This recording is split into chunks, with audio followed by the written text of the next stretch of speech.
What's going on, NBA world?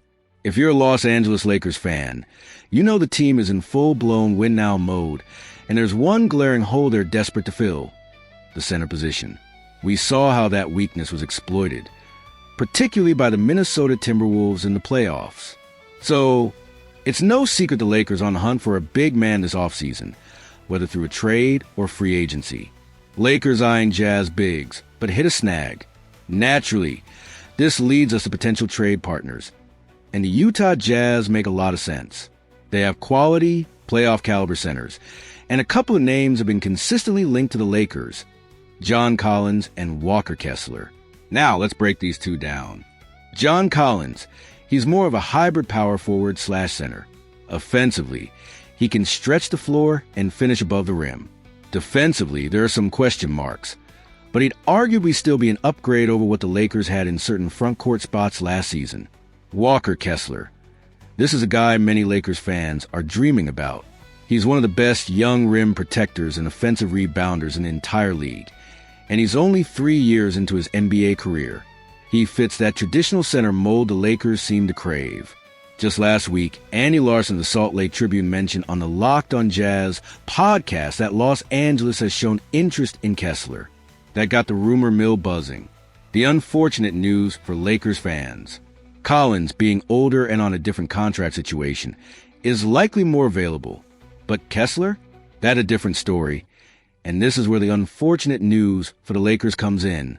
According to a recent report from Brett Siegel of Clutch Points, despite the Lakers' strong interest in the young center, the Utah Jazz are insisting that Walker Kessler is not available for trade.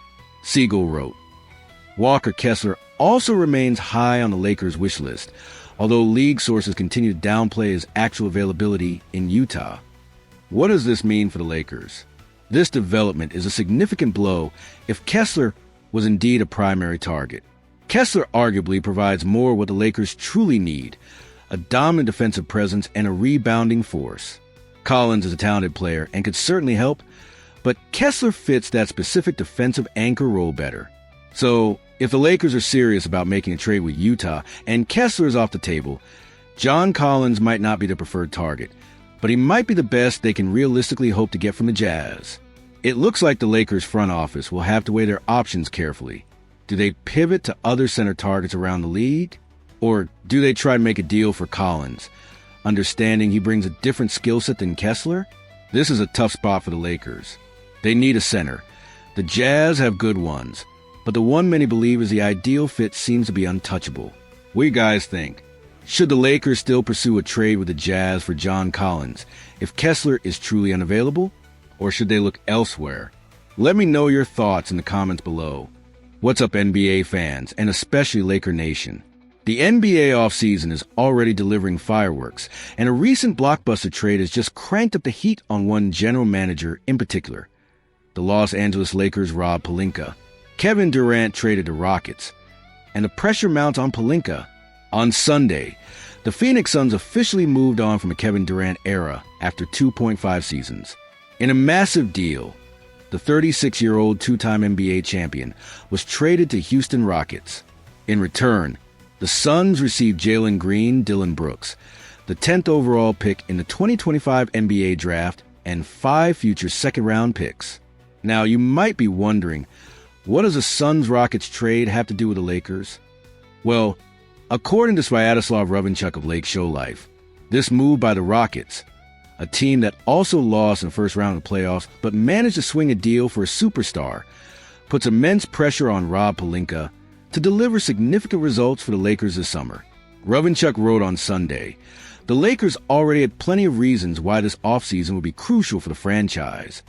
He continued, emphasizing that with stars like Luka Doncic and LeBron James, they will need to be given the tools to compete in the Western Conference. Rob Pelinka cannot afford to whiff on too many moves. The stakes for the Lakers this offseason. The article points out that while one might look at the Rockets and still think the Lakers have a better path to playoff success with their superstar duo, this year's NBA Finals serve as a stark reminder. Having a well-constructed, deep, and complete roster is paramount.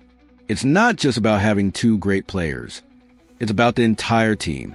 It's not exactly rocket science to look at the current Lakers roster and identify the areas that need serious reinforcement. Even Magic Johnson has been vocal about the key improvements needed. The real test for Pelinka this offseason will be the execution of acquiring those necessary pieces. The 2025 playoffs were a harsh lesson for the Lakers. As the article states, if the Lakers learn anything from their 2025 postseason performance, it is that they are not yet ready for prime time. Addressing the glaring needs. Acquiring Luka Doncic before the February 2nd trade deadline was a massive move that gave the Lakers a clear plan for the post-LeBron James era. However, it didn't magically solve their issues in the front court, particularly at the center position, a weakness the Minnesota Timberwolves ruthlessly exploited in the playoffs. With talented big men like Walker Kessler, Nick Claxton, and Jared Allen being linked to Los Angeles, the pressure is on. Pelinka and the Lakers simply cannot afford to go into the 2025-26 season with Jackson Hayes as their primary option at center if they are serious about contending. The message is clear. The path to championship contention for the Los Angeles Lakers, with Doncic and James leading the charge, begins right now with the moves made this offseason. Rob Pelinka is on the clock, and the entire league is watching. What do you guys think? How much pressure is on Rob Pelinka after seeing the Rockets land KD? What moves do the Lakers absolutely have to make this summer? Let me know your thoughts down in the comments.